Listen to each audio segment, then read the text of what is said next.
안녕하세요. 우영한 석정이과 우영원 원장입니다. 오늘 제가 가져온 주제는 수술에 대한 두려움과 비수술적 치료에 대한 이해.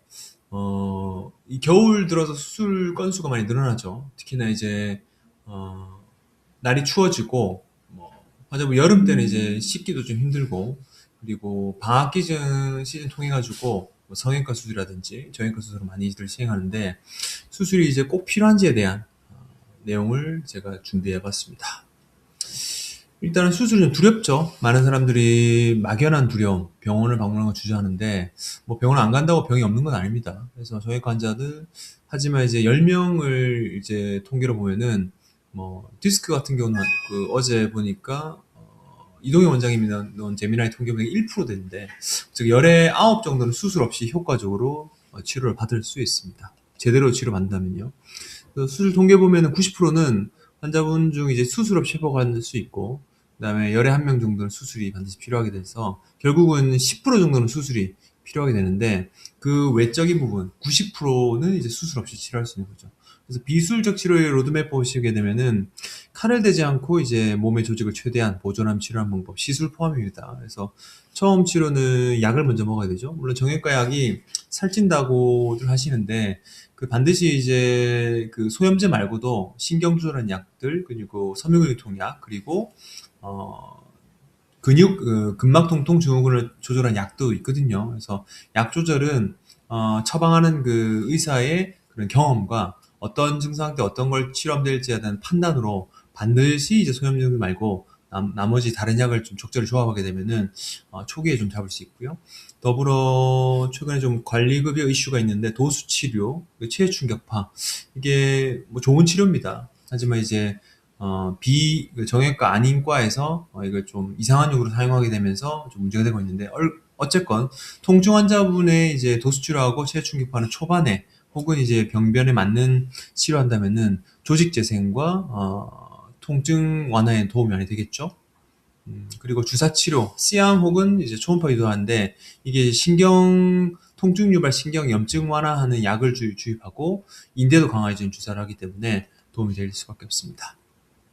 그래서 초반에는 가벼운 염증이나 초기 치료는 소염제, 근이한제, 그리고 신경조절약, 뭐 그런 계통, 정형외과 계통 약을 쓰고 온열 치료, 전기물리 치료로 효과적으로 완화할 수 있고, 이런 치료에도 효과가 없다면은 수술을 고민해 볼 수 있죠. 바로는 아니고요. 그래서 도수치료 효과 같은 경우는 치료사가 직접 굳어진 관절, 특히나 이제 50견 같은 경우는 도수치료 효과 확실히 좋죠.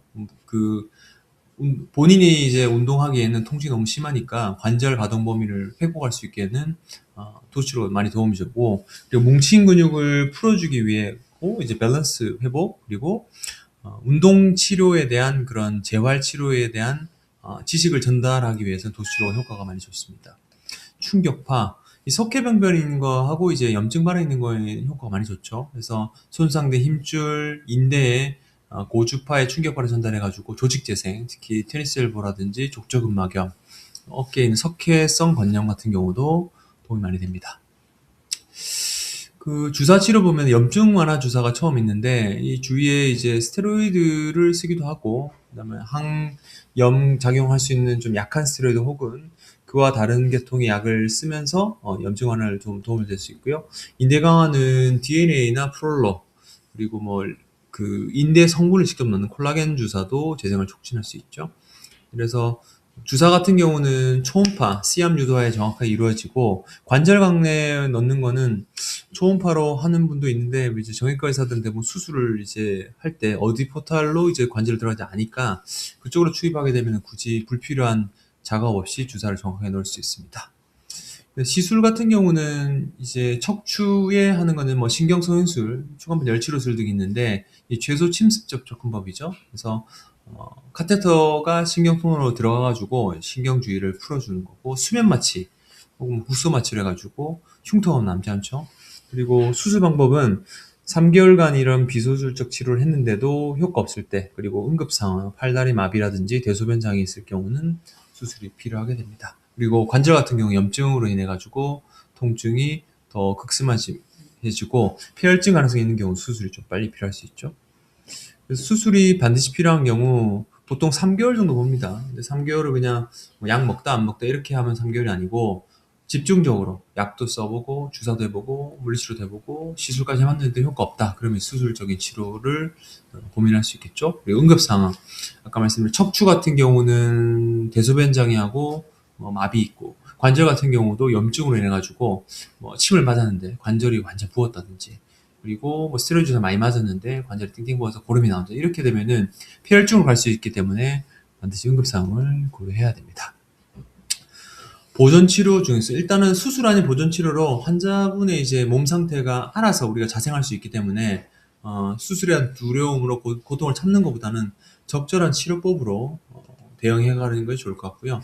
가장 좋은 치료는 본인 거를 그대로 사용하는 게 제일 좋습니다.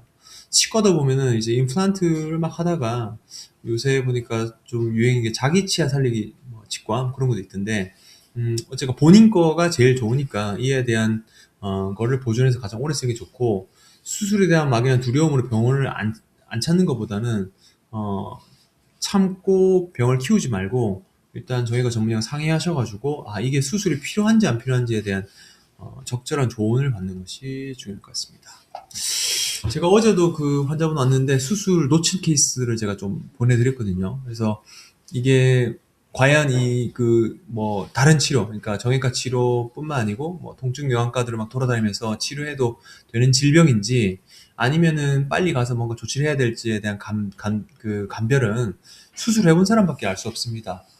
왜냐하면 수술에 대한 교과서, 그러니까 교과서에 정형외과는 척추 관절에 대한 그 지식이 뭐 초기 치료부터 뭐 수술 이후 재활까지 다 나와 있는데 다른 과에서는 이걸 배우진 않거든요. 그래서 이게 과연 수술이 필요한지 골절이라든지 염증 그리고 척추 질환, 관절 질환 이거에 대한 판단을 저희가 전문의와 상의하는 게 제일 중요합니다. 왜냐하면은 다른 판단 예를 들어 뭐 한의원에 갔는데 수술하러 가라더라.